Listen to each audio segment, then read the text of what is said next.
at the end of Toy Story, when you think they're about to go into that incinerator. I know, and you're crying. And you're crying like, no, this character isn't real. Why are you crying over it? The banks could have come in at any point in time. It's like, that's it. We're spending too much money. Payroll's too much. We're never going to receive a dime. We're stopping it. Don't put any limitations on how big you can dream. Welcome to the Chasing Mountains podcast. Your host, Dave Rumer and Jacob Colgan. Learning and growing from the best in business. What do you want to talk about? I want to talk about how you were an hour late. And why then for some reason it put me on like a spiral to be an extra hour late doing the lights. I was shooting guns, that's why.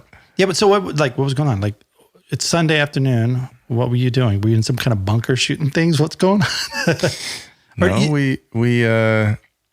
No, I went and shot some guns with some church folk. That's our after church get close to heaven moment. Sure. You are a gun enthusiast. You love guns. You love cleaning guns. Yeah, I do.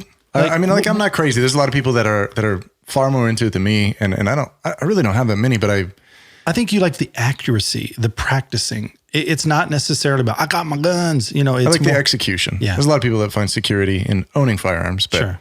I think knowing how to use them is important. So for those who don't know, I have 2 children, and we were over one day for an event, and I was like, hey, do you mind if I actually go put my kids in your room? And you were like, yeah, absolutely. But just go throw them on the bed. It'll be fine. I take my kid in, lay him down on the bed. I look over at the nightstand. There's a gun, magazine, a large ass knife. And I'm like, oh God. And then I look over on the other side, there's an additional gun, Aaliyah's gun, and like some other like defense mechanism. I was like, I might need to tell them to clean this up because my kid will play with that. So, I think that was Nova though. I think that was your youngest. No, so probably wasn't. That was both. It's happened twice. It's happened twice. So you're about to have a kid. And I think you'll realize that you'll have to put them up. You're just worried about dogs knocking it over. Like your children will play with everything. Mm-hmm. You'll learn that in time. Oh yeah. And obviously it's not very frequently that we have kids running through the house. So typically it's fine. And I will say this, my wife. Keep your guns in a safe. Yes. And my wife loves guns. Don't do what I do. Loves them. And she's always like, she practices in front of the mirror drawing and stuff like that. I was like, baby, this is why I'm afraid to come home at night late. I'm like working late. I like text, I call. I was like, understand, I'm coming in the door, not a murderer. So, and it's funny. Sometimes I'll come in and I'll forget to announce that I'm coming in. Like say we're having a podcast late. I'm like, I'll forget to have my headphones in, listen to something, and I'll hear, is that you, Jacob? I'm like, you can put your gun down. So I think you've influenced her in a good way. That's me and my wife too. Anyways, we're podcasting today. Yes. Let's welcome everybody in. Yes. We'll get back on track here. Yes. Welcome to the Chasing Mountains podcast, where we take a deep dive look into the lives of entrepreneurs, learn what makes them unique, special, and ultimately successful. And most importantly, we want to talk about key takeaways and how you can apply those things in your business and in your life. Some of the things that the entrepreneurs we talk about have applied in their lives or kind of even stumbled upon, through the course of their success. So that's what we're about. That's what we're going to talk about today. Do you want to kick us off with a little story time, maybe? I think that most people think that when you start a business, you start at zero. And you have this graph of just success going up slowly. Yeah. And we've talked about this before. And one day you hit 100 and yay, I've won the game. But the truth is it's more like the stock market. There's ups, there's highs, there are lows. Sometimes you go completely bust, but then sometimes there's overnight success in a sense of like things just blow up, things are working. And I feel like that's more like business. There are ups and there are downs. And sometimes when you're on the ups and when you're on the downs, you need encouragement. And I think that's what I want to get out of this podcast is some of these people throughout history or even just in business right now, I want to see what they're doing when they fail and when they succeed too, like just both sides, because like I sometimes get down on myself. There's doubt in the wind and it's blowing hard and it's hard to be, persistent. And I think a lot of these people, when I'm researching them, this is not a History Channel type of show. We're looking for key moments that really do inspire us. And I think I want people to walk away with some inspiration. The guy we're going to talk about today, we'll just go ahead and just say who it is. Walt Disney. And I know for some people, he's controversial for whatever reasons, we could talk about that. But there's a lot of things in his life that are inspirational to me. What are some of the things that just jumped out to you? Well, I guess what I had talked about was the idea that, he started he was an ambulance driver in World War I. Again, at the risk of getting into our story time, that's not this, but just that, his background, kind of his story starting there. And then he became an animator after the war.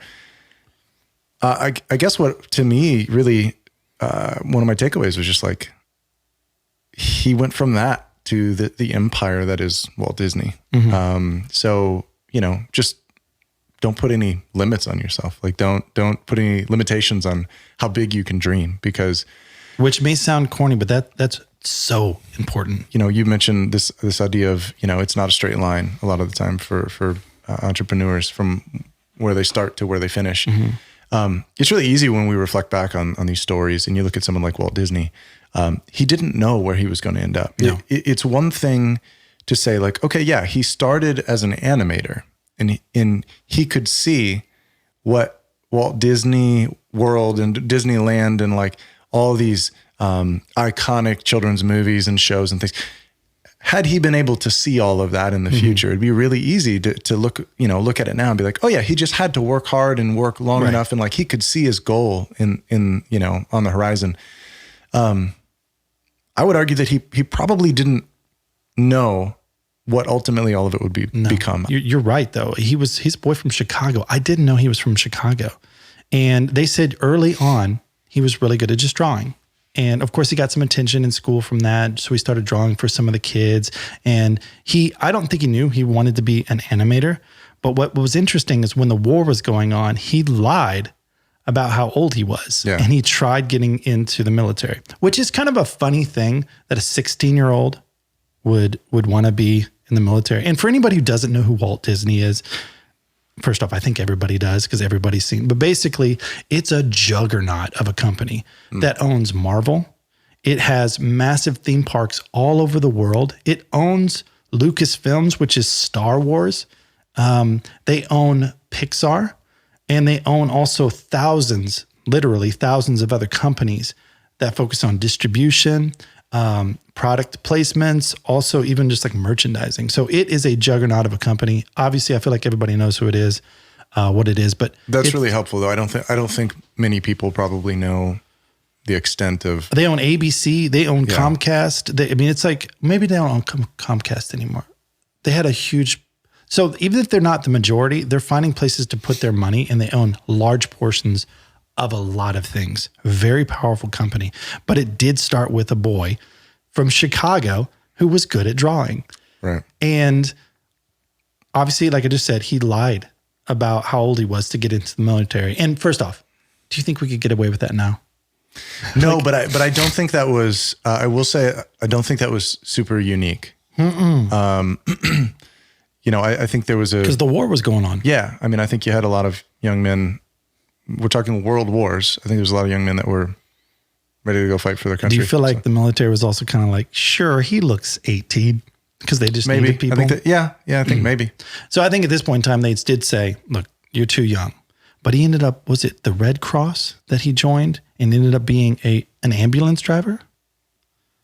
I believe that's what it was. So he was an ambulance driver for the Red Cross. And I think one of the things that inspired him to be more of an animator was that he would draw on like Band-Aids, and he would draw on cups, and he would draw on, everything. If someone wanted something drawn on their leg, if it made him smile, he would do it. And that really is what kind of set him off on this journey of being an animator. And for those who don't know what animating really is, back in the day before computers, everybody had to draw frame by frame. If there's 12 frames on cartoons, which usually there were, they had to draw every single frame. You couldn't just move a character and it would animate between. They had to draw. If you wanted motion blur, this like the blurriness right here, you had to draw it in. And not only just that, you had to then go in and sync audio, which we'll talk about some of that later. What did he do next? Do you know? Do you want to get into Mickey Mouse? I think I do. Real quick, for a lot of people, they didn't know this, and I didn't really know this until about 10 years ago. Before a feature movie would come on, they'd always show cartoons. And most of them, actually all of them at this point in time, were in silent. So with like a soundtrack, right? Like a most of the time it was somebody playing the organ in the movie theater. Oh, okay. Yes. So that was a job. We should talk about that one day, about the movie industry before there was sound. Yeah. But before he even came up with Mickey Mouse, he had a character that got taken from him. He had some partnerships. And you have to forgive me, I don't remember what the partnership was, if it was a company or because I have to look at this real quick. He had a company prior to Disney. Let me see. Where he animated, is it Oliver the Rabbit? Is that what it was? Yes. I'm trying to look at that right? Yeah, it's Oliver I believe Oliver oh man, I can't say Oliver. Wow. I'm not naming my kids Doesn't Oliver. matter. He's not that important in the rest of the Disney story. Just the beginning. I can't remember the name of his organization. Oh my Lord, I can't speak today. But anyways, so he had a company, and there was a kind of a coup over this character that became really popular, and he realized he didn't have the rights to the actual character, and it was the rabbit. And interesting enough, Mickey Mouse looks very similar to the mouse or to the rabbit, except for it has round ears. And I think early on it taught him that I have to own these characters. And so there's a situation where he lost the rights to it and lost all the revenue. And he ended up the company went out of business. He couldn't keep up with it. Walt realized, I think early on, he had issues with finances, understanding finances. So later on, with knowing that limitation, he grabbed the employees that stuck with him, because there was a split. Several employees went with the guy who owned the rights, and they started their own studio, and he was left with 5 people, and they ended up going around, friends and family, getting as much money as they possibly could, and they started the Disney Brothers studio, and they started working on Mickey Mouse. What was the original name of Mickey Mouse? Do you know that? Yeah. Mortimer is what it was going to be. Which is an awful name. It's kind of an awful name. Did you know that he was actually the voice of Mickey? Yeah. When it came out? I did not know that. Yeah. That's a creepy voice. Yeah. But again, he owned the entire character in that way. What I found interesting was he came up with the Mickey Mouse, and Mickey Mouse was actually pretty popular. But where it started getting really popular was when he had the idea of let's add sound to our films. Mm-hmm. And that was stupid. Nobody did that for the cartoons in the beginning. It was too expensive. Did you know why Mickey Mouse had gloves on? Mm-mm. So they realized early on in animations with black and white, when a character's hands went over the body was mostly black, it would disappear. So they couldn't see what they were doing. How do you fix that? We can't outline it every single time. So they put him in gloves. So that when his body came in front of something, you could clearly see. And the hands obviously are a very important part of what I think makes them, human-ish. Agreed. What makes a mouse sort of act in the ways that There's a human would. So much expression. Yeah, expression. And Steamboat Willie is kind of known to be the first Mickey Mouse. Mickey Mouse was actually a character in 2 previous works that he put out, but Steamboat Willie was the first one to get published. But he's I think driving the boat, and just things. So obviously it makes him very. It is human. amazing how violent cartoons were back in the day. It was all shtick, very slapstick. That was humor. I mean, that was a lot of what they featured. You look at Three Stooges. Oh, and, sure. I mean, that was a lot of it back then for whatever reason. People would beat each other with hammers, close doors on their faces, and it was just it's interesting how that was the humor back then. Mm. So, his brother was key to keeping his company together. Where Disney, Walt was good at a lot of things, but he was also pretty bad at certain things. And one of them was, I believe, finance, understanding what's a good risk, what's not. And his brother used to be, I think he was a carpet salesman or so. No, vacuum salesman. And he was really risk adverse, and Walt was literally everything was risk. He was someone who come in and say, look, that's great. Similar to our relationship. I'm leverage the house. It'll be fine. You're let's find another way to finance it. Or maybe let's do it in stages. I feel like we've come to meet in the middle a little bit more though. Yeah. Right? Oh yeah.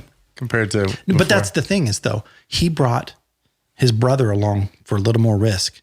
And he brought Walt down to sometimes understand how, we got to pay bills. We got to pay people. We can't just expect them to work for free. It's interesting how much there is to actually talk about, because I didn't know that Disney also had the first color cartoon, the first sound. Snow White was also the first surround sound, period. It wasn't surround sound as we think, where it swoops around, but it's the first time that Disney went into a bunch of theaters and had them place speakers around the people. Well, also Snow White, my understanding was that it was kind of The first full length. the first production that really kind of catapulted him from like a Mickey Mouse animator, like Steamboat Willie, black and white kind of stuff, to big production, full length movie. Do you know they call that? And what would become the future kind of Disney movies? They called it in the newspaper Disney's Folly. Disney's Folly? Yeah. They called Snow White? They called Snow White that because it was costing so much. Oh. At this point in time, the brother, I forget his name. That's terrible. Bobby, can you look up his name? Because he had a huge part. Was it Mortimer? It wasn't Mortimer. Which... he was a vacuum salesman, though. I did see that. Yes. You don't see a lot of those His brother, anymore. no. Because you can just order it on Amazon. His brother made a relationship with, I believe it was Bank of America. And so Bank of America funded most of that. What'd you Do you find know about what it is? Roy Disney? Roy, yeah. Roy? Yeah, that was it, yeah. Oh. Thank you. Thank you. Yeah, I just don't want to leave him out because he was such a key character in actually making things function. Now we're skipping over a lot because It's just a lot to cover. there's so much to cover. Yeah, but there's so much we could talk about. we could talk about pivotal points. You're talking about vision, keeping your eye on the goal. When he started the Snow White, there was no full-length cartoons.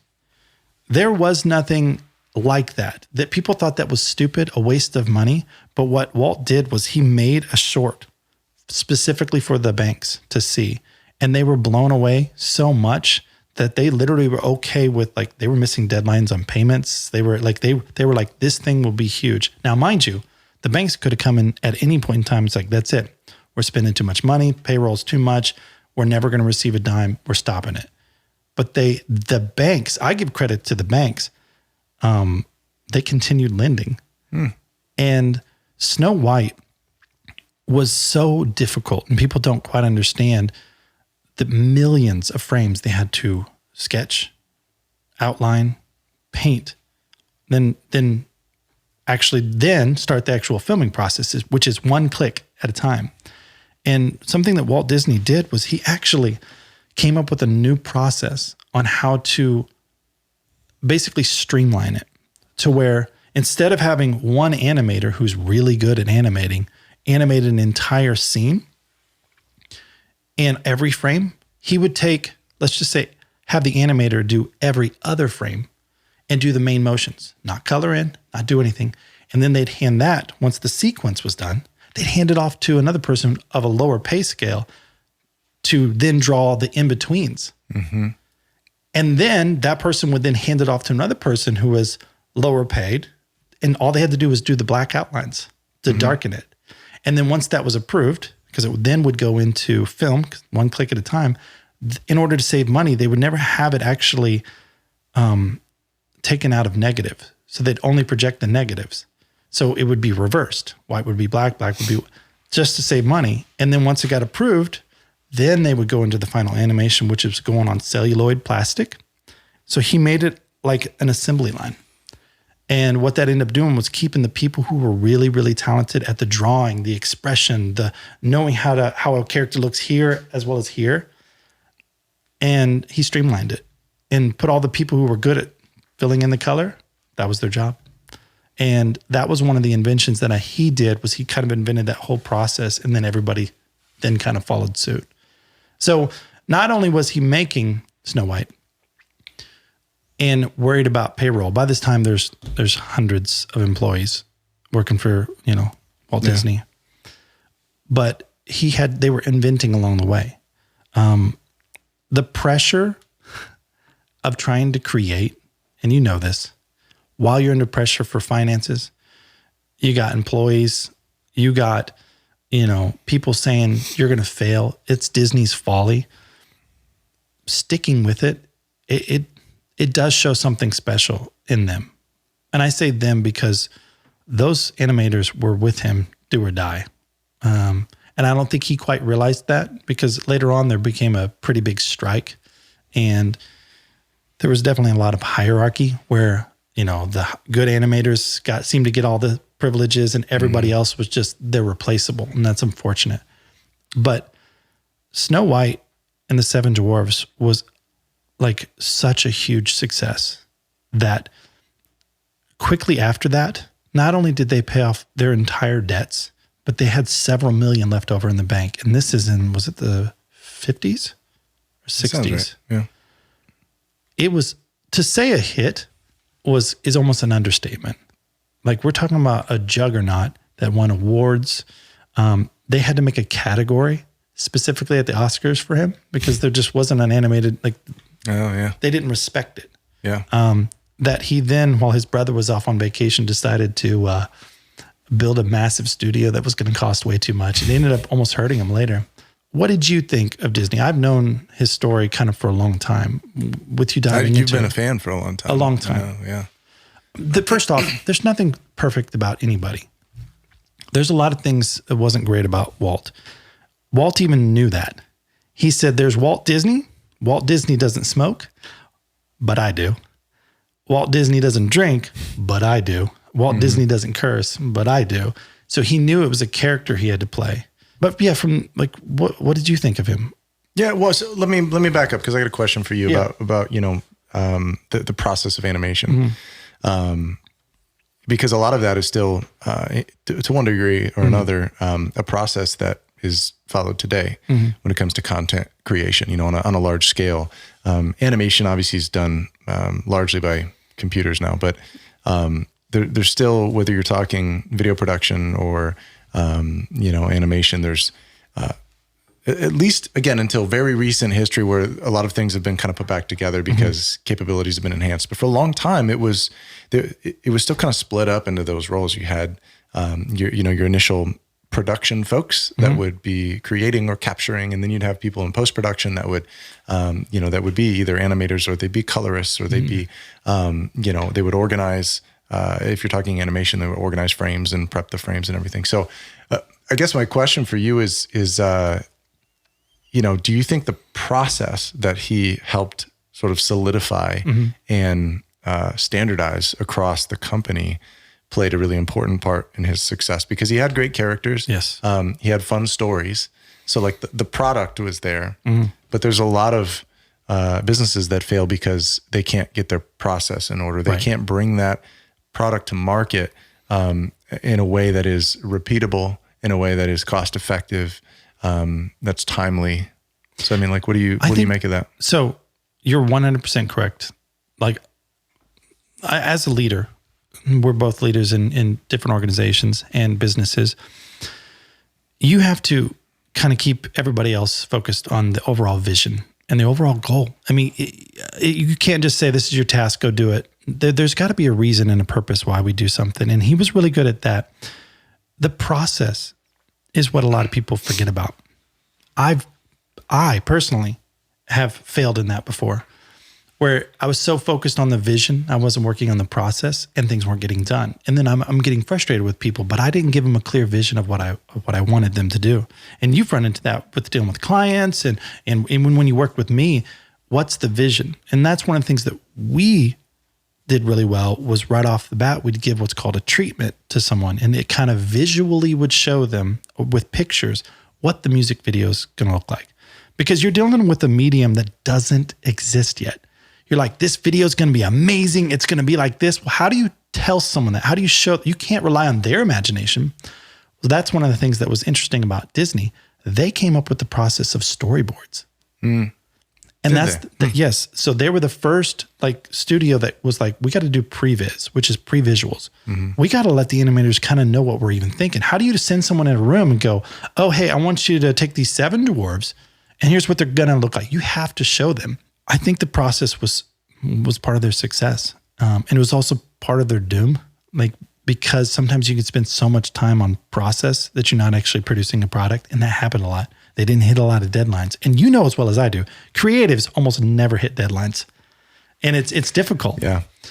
Well, I mean, yeah, they can, for sure. They can without the process. But it sounds to me like, what you've described as process a lot of times in the creative space, you have process so that you can avoid some things. So that, for example, you talk about a storyboard process. You're trying to avoid a situation where people get into this thing and they're not aligned in their vision.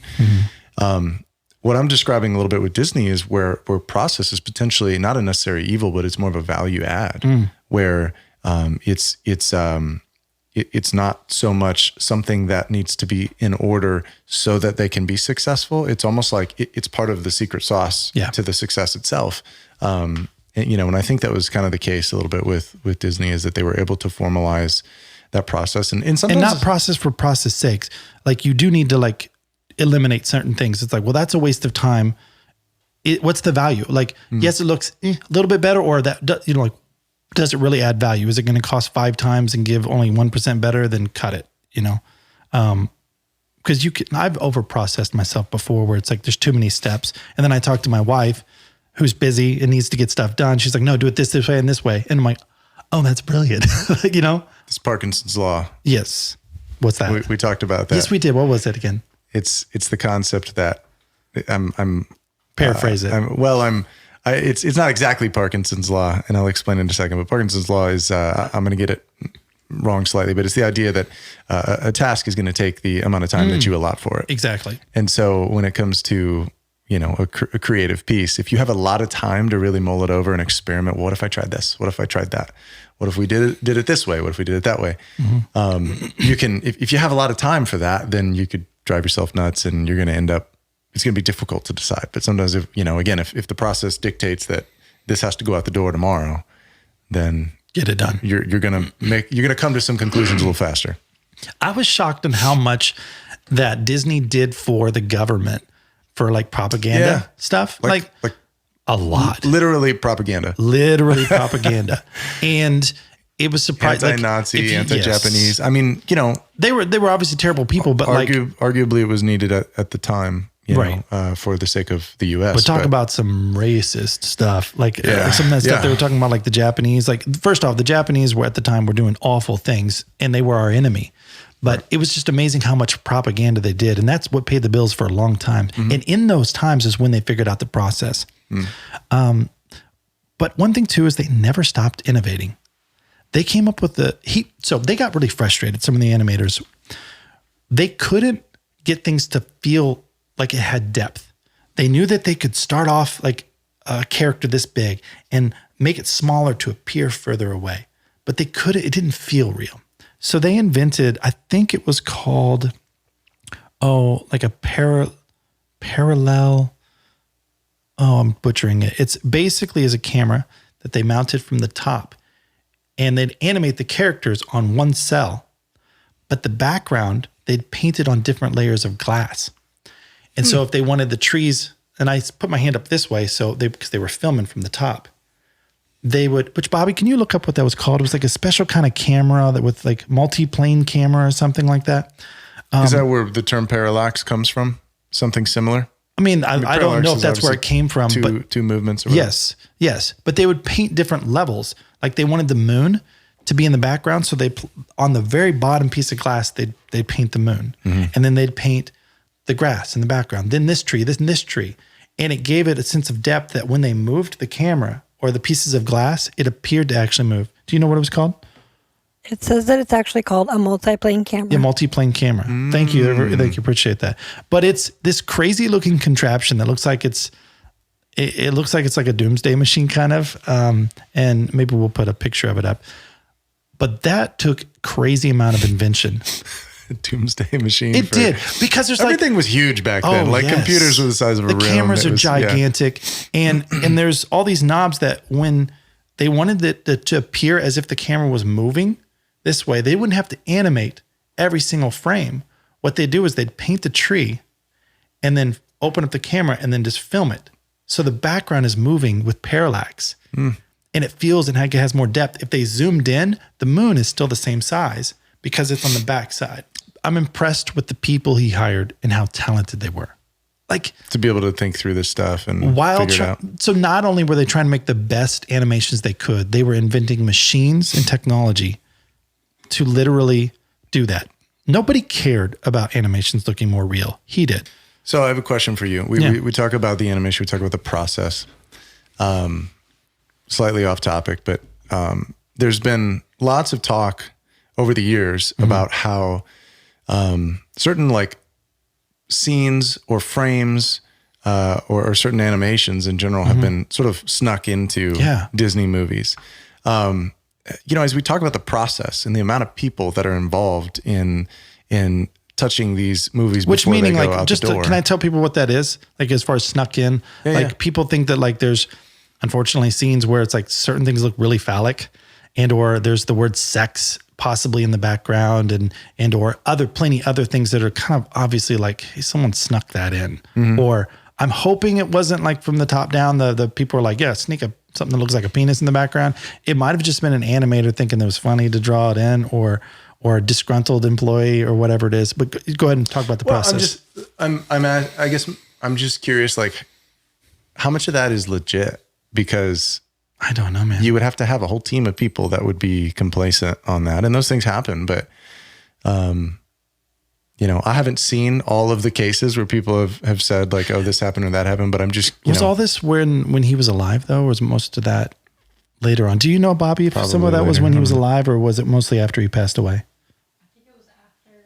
I think it was after he was alive, because Aladdin was where it supposedly started, right? Yeah. Yeah. And then I think there was some like Lion King stuff. And I think he was dead around that time. Yeah. So he was dead. I don't know. That's tough. You're talking about a company with thousands of employees, and we haven't even really hit on the fact that there was a massive strike with this company. Right. Yeah. Massive. And that we can talk about that on another day. But and he got highly political. Accused them of communism. Yes. And that maybe wasn't his best moment. But No. And he had a nervous breakdown around that time. And he had already had a lot of success. He had some flops, which is funny, is Bambi was a flop. Even though it's a classic now, I think when you've had something so successful right off the bat, like their first full-length movie was a hit. And then you assume the next one's going to be the same. So you spend the same amount of money. Well, I've done that where it's like, oh yeah, the next one will be no, it's not going to be as successful. And it wasn't. So they got in some financial trouble. And there was a point in time where Bank of America pretty much could have owned Disney because they had owed them so much money, and they were borderline bankrupt almost all the time. It seemed like they'd make a lot of money off of a hit, but it's hard to base a business off a hit after hit. Sure. How do you do that? So they had to diversify a little bit. And I kind of lost our train of thought what we were talking about process, but I went off track a little bit. I was asking about but they inappropriate content, but yeah. That's the thing though. It's like, why? It's tough with a company that big. What do you do? Like I've at max employees without both my companies, there's like 20 people. And sometimes I couldn't keep control of that. How do you do it with thousands of people? Process. Yes. Really what Disney did, I thought great. When Snow White came out, and I know we talk about Snow White a lot, but that was kind of a pivotal point for them. They already had merchandise ready to sell, dolls, toys, stickers, you name it. And they realized quickly that the way they can make money is off of the story and the love for the characters. And so later on, when the company was kind of struggling and he went away, we had a mental breakdown around the strike. And eventually it ended up being resolved. It was a long process, but he went away. And he kind of became a little more of a recluse and started, I think he traveled quite a bit and went and saw theme parks at other places and was like, this is interesting, but we can do it better. And they kind of thought he was kind of going crazy because he kept playing with trains and like mid-sized trains in his backyard, train tracks. And they didn't realize the storyteller in him was putting together this plan of a theme park. And it's interesting to me. He knew he needed to pitch this to the bank. And once again, he's visual. And he knows he has to convey the thought, the feeling, the excitement to them. And he can't just act it out and tell them. He got one of his best drawers and animators. And like overnight, they were drawing everything. What the park will look like, what the entrance will look like, how we're going to introduce Mickey in the place. He knew he had something where Mickey was a success. Snow White was a success. There was Bambi, there was Dumbo. There's all these things that they had. People loved them, but they wanted to be a part of it. They wanted to see it. And they got the finances. Mind you, I think it was like $7 million they wanted. It ended up being like 2 or 3 times that cost. They built the park. And of course, with anybody creative, they're always changing things up to the last minute. I mean, they were painting stuff as people were coming in the park, like no joke. The asphalt was not yet cured, so much so, and it being a hot day, ladies with high heels, feet were getting stuck. And the funny thing is they broadcasted it live. Everybody coming in. It was, talk about a shit show. Like, I'm not joking. Like, the whole live aspect was terrible. They cued people. People didn't realize they were on camera. They were talking. Go to Walt. Walt's over there about to, but you could see on Walt's face, though it was a catastrophe, it was the happiest he had ever been. And once again, the news and the papers, the TVs were making fun of him as it was a waste of time and money and kind of a crazy old man's thing. They didn't understand the billions that this company would make. That from that point on, they never really had to borrow money again. I'm sure they do for capital reasons and just, better have assets and borrow someone else's money. I understand that. But not only did they pay off all their debts, they had so much money left over after like the first year or two of running Disney World, which is it Disney World or Disneyland that's in California? Do you remember? Disneyland. It's in California, yeah. Who goes from being an animator to thinking, I'm going to have a theme park? It doesn't seem to make sense, but I think it does when you realize what your product is. It's an experience. And I just got back from a theme park, not Disneyland, but everywhere you turn, you are compelled to spend money and you're almost willing to. Well, so talk about, where did you go? Oh, I went to Islands of Adventure. I took my nephew. Yeah. Islands of Adventure and Universal Studios, mostly to see the Harry Potter land, which they did such a good job at that. Like, I'm not a huge Harry Potter fan, but I was like geeking out about stuff. That's like cool. The dragon, it's immersive. Overhead. Yeah. And I think he realized experience. He knew when you go to a movie and I go back to Snow White. No one thought that they'd see a full-grown man in a movie theater crying of a character who just died. And one of the main animators looked over and he saw a man crying. And he started to get choked up thinking like, hold up a second. This character isn't real. Why are you crying over it? But it doesn't matter. They somehow, through music, story, this cartoon character, they said it was going to be Disney's Folly. This character made a full-grown man cry. And he knew at that moment, there's like, we have something. They knew it in their head. But when they see a full-grown man crying of a character who doesn't exist, they know they have something special. And they realize the power of story. And I think why he inspires me and even you, we're storytellers. We love, whether it's through songs, music, or even like a music video, anything that we do, he inspires us because he's an inventor. He was full of faults and he still was successful. And basically when he died, the company was so massive and taken care of. He was already working on Epcot, which is that in Florida? It's in there, I believe, kind of all part of the Islands of Adventure and Universal and all that stuff. I think it's like kind of tucked in with that. That was originally what he initially set out to build in Florida. Really? It was Epcot, which was supposed to be this kind of the city of tomorrow at the time. It was going to be this new, idyllic kind of, technological city of the future. And so, yeah, that's what he set out to do. It's not quite what they ended up with, obviously. Well, because he died before it even finished, didn't he? Yeah. I mean, Epcot obviously was completed and is still there, but it's an important part of of the experience. But a lot of people, I think, maybe wouldn't put Epcot Center as one of their primary go-tos. They prefer to go to Islands of Adventure, or Universal, or Disney. A lot of that probably has to do with their kids and family and stuff. Sure. But I don't know. You had a good time. I had a great time, and I spent way too much money. But a lot of it is, and he knew this, we live vicariously through our children. And not so much that maybe that's not the right word, vicariously, but like we want them to experience the things we do. So when we see them happy, we're actually happier than we were when we did that thing.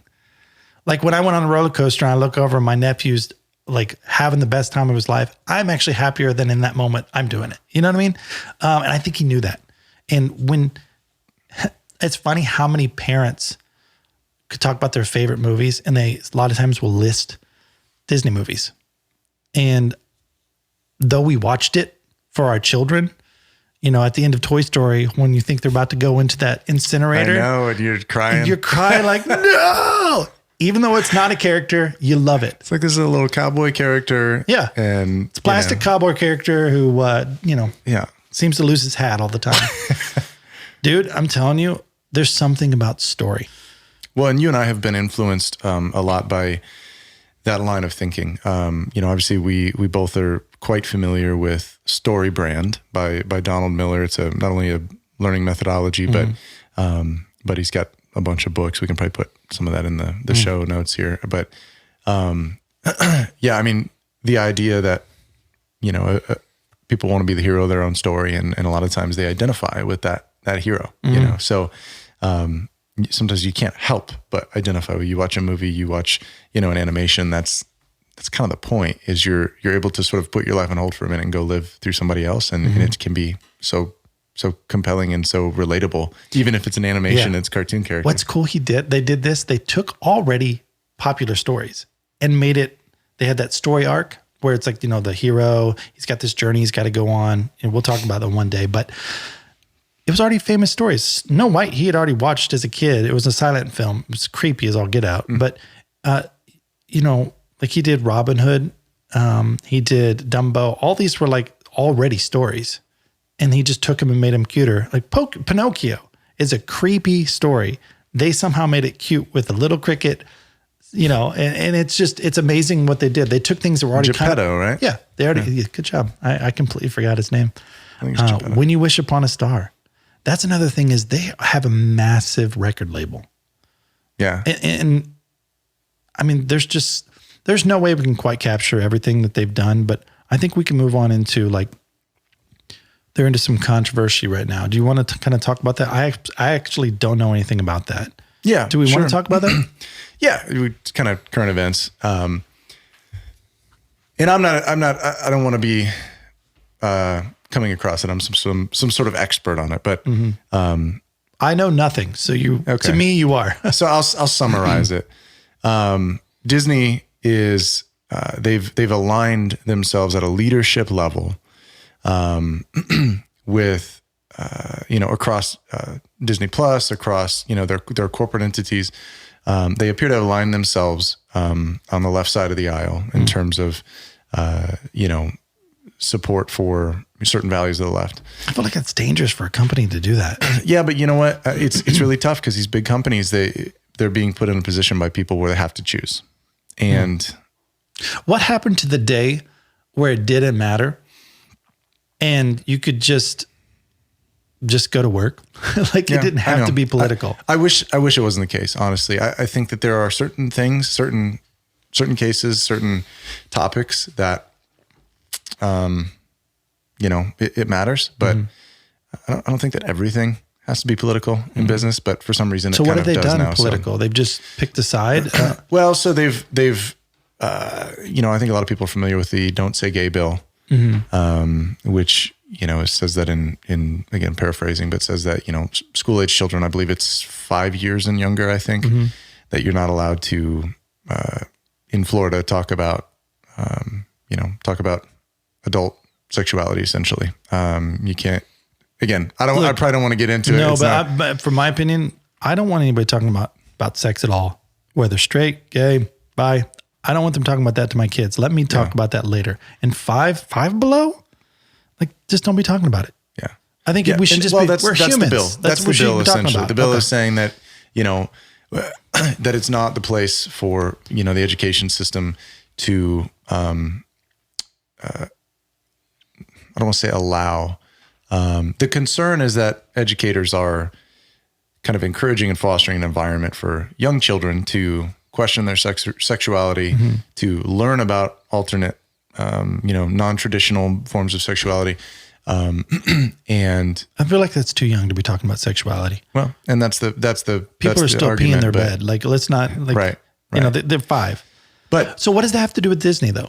so Disney, you know, there's again a lot of, I don't know all the details here, but it's, Did they take a stance on it or something? yeah, their leadership, some folks in their leadership have been pretty open about how they would like to include some of these values and some of these, you know, more progressive story arcs, progressive characters that they would like to have, you know, in the things that they put out and in their content. They want to be, they're making a concerted effort. So, assuming all of that we've heard about, you know, about Disney and about the bill and all these things, assuming that is all, you know, the case and that it's true. Supposedly, maybe as some retribution for that, the state of Florida chose to withdraw some of the benefits that Disney World and its affiliates in Florida had been experiencing. So the way it works is like when Walt Disney set out to create Epcot Center in Florida, the really short version is that the state granted him the ability to essentially operate as his own little mini city. Because of what he was trying to do. So is he not paying property tax?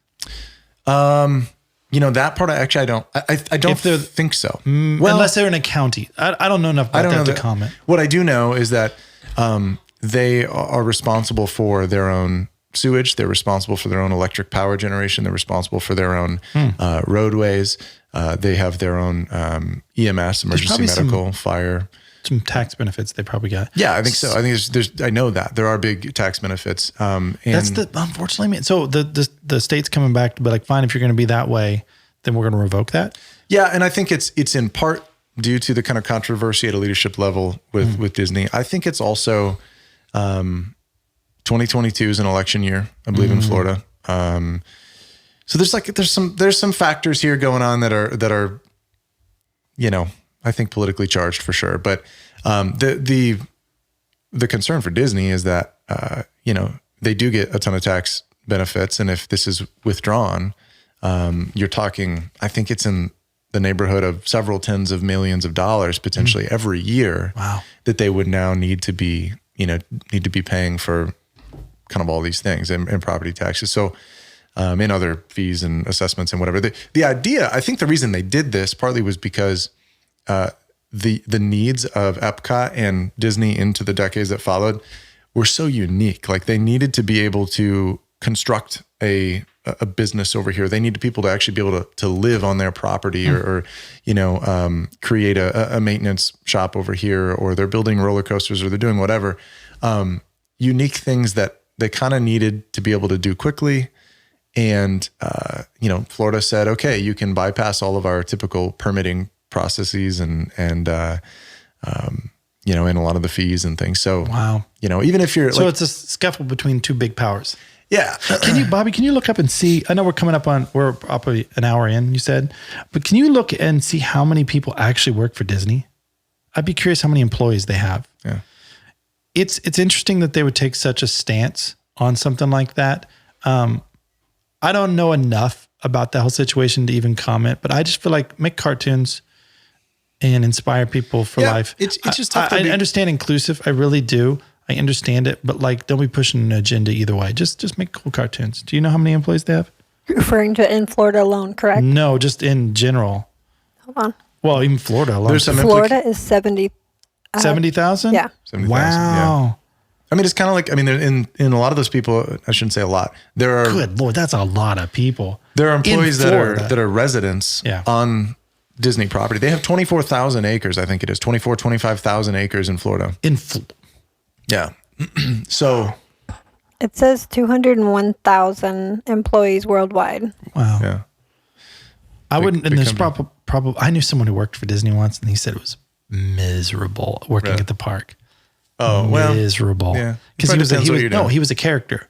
Mm-hmm. And he said they was fine. They treated him fine, but like, you have to be happy and not talk, because you can't talk. And, you know, all of a sudden you have some guy's voice talking out of minis, you know, Yeah. freak a kid out. But like, he said it was just hot and you worked a lot. We're going to have to wrap up just a little bit. I know we missed out on key stuff. Well, let's name a few key takeaways here. We can do First that. off, I don't know. There were so many. I've got one. Yes. Can I? Yes. There's the one I talked about earlier, which is don't put your dreams in a box. Yes. Don't limit. Imagine the wildest, most outrageous form of success, and then take it even further. Mm-hmm.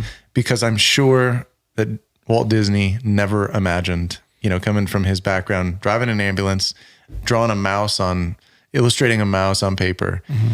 to what is today now this massive juggernaut. And I don't even know, Bobby, if that 200,000 employees that probably doesn't include Lucasfilms and I didn't even think about that. Marvel, Comcast, Marvel, all these sort of subsidiaries, right? I mean, that's just Disney, right? Yeah, it just says Disney. Yeah. So I'm not 100% on Comcast. I feel like that might be fake news. Well, all right. Well, as I think about it, but that leads into my second big takeaway, which is ownership, intellectual property. Because what started as Walt Disney learned a really important lesson early in his career when he lost his bunny, his rabbit, Oliver. He learned that if you don't own the character, you don't own the product, you can't make any money from it. And you can literally lose which actually I think many years later, I think Disney got the rights back to that, but I think that's a gangster move. It's probably just one of the things where they just did it because I don't know. But by creating these characters within the stories of his Disney movies, he was able to merchandise those characters and create toys, to create clothing, to create, bedspreads, to create what would become all of these attractions at Disney. He could create licensing. Rides. He could, the songs that come, you talk about the record label, all of the songs that would come from these movies. I think really they had to have, we didn't really talk about this, but I am sure that their intellectual property game is outrageous because that's everything that they do. By creating a story and creating these characters, it can become all these other things. And, they license those out, but it allows them also then to partner with a Marvel or to buy up a Lucasfilms or whatever. They understand the value of owning these certain, instrumental parts. So, takeaways for our listeners would be, trademark your important IP, copyright your IP. It's really important to truly, deeply own everything that you can, in your business, because you can leverage those things at various points throughout the future to generate more wealth and generate more income. I'm curious, Bobby, how much did they actually pay to buy Lucasfilm and Marvel? Because you talking about having the capital to do that, we're not talking about cheap companies. No. No, I mean. So one of my takeaways is that, you were talking about just having a vision. We talked about chasing mountains. The reason I think it got there was, he didn't know what he was going to be. But I think when you reach that level, you see what the next level is. Mm-hmm. And then your dreams change. Sure. Do you know, Bobby, by any chance? She's still looking it up. But I think being self-aware is something we should take away from this. There's a lot of times that we just assume if I'm doing it, I'm good at it. We have a tendency of being overconfident. Oh, I can just do everything. Sometimes you're not good at something. And if you can understand that, either try to get better at that thing, or if you can partner up with someone like Walt did, his brother, who understood finances and understood how to keep payroll paid and how to deal with people and set up systems. If that's not you, then pair up with those people. And I think when you worked with me, that was something I really appreciated. We were both different, and we're similar in certain ways, but different completely in other ways. And where I needed to rely on you or rely on Ilea or rely on my brother Jonathan, we could just it makes one good team. Not one person can do everything. And second, what product are you selling? You may think you're selling a candle, but it might be also you're really selling the aroma and the feeling of home. Mm-hmm. And I think throughout his career, he realized he's not selling a cartoon, he's selling a story. and selling an experience. And I think we should evaluate as an entrepreneur, what really is the product you're selling? Definitely.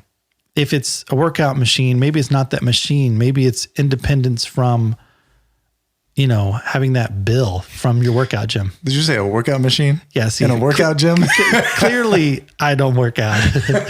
You know what I'm saying? Like, take the moment and really look at what you're selling, what service you're doing. And like, maybe you're not selling it right. What is your product? And that's something that I have to ask myself all the time. I own a few companies and it's like, well, what am I really selling? What service am I providing? How can I look at it a different way?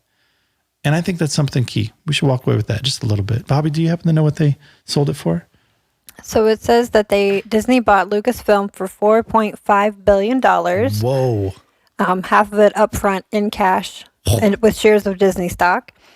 And $4 billion for Marvel. So $8 billion. That's less than I would have thought for Marvel, though. Really? Honestly. I agree. Actually, for both of them. No. Lucasfilm But yes, and Marvel. yes. Thank you, Bobby. Thank you, Bobby. We don't actually have to know anything on this podcast. With Bobby here, we just keep asking her. I feel like this is really helpful to me. She's gonna be she's our fact checker. Yeah. For everybody that's like, you guys are stupid. Yes, we are. She's gonna be our fact checker. Look, yes, I understand that about Marvel, but they've also been the ones who've created a lot of the films up to this point. Like, yes, we look at the maybe 8 or so that was done before, 8 or 10, and then Disney bought, and it's like now there's seems like there's 50 films. Yeah. But those are massive brands. Yeah. And they are exploiting it. I want to continue. I want to add on to what you were saying though, because the experience piece, I think is really important. You talk about know what you're selling. And I think, I agree. I think that Walt totally, can I call him Walt? Do we know him well enough? Yeah, to call we're him buddies. Walt? I think we're both our heads are going to be frozen in the same section. cryogenically. Cryogenic. Mr. Disney, I think that he obviously very much understood the value of an experience. And I think that that's something that any entrepreneur, whether you're selling a product or a service,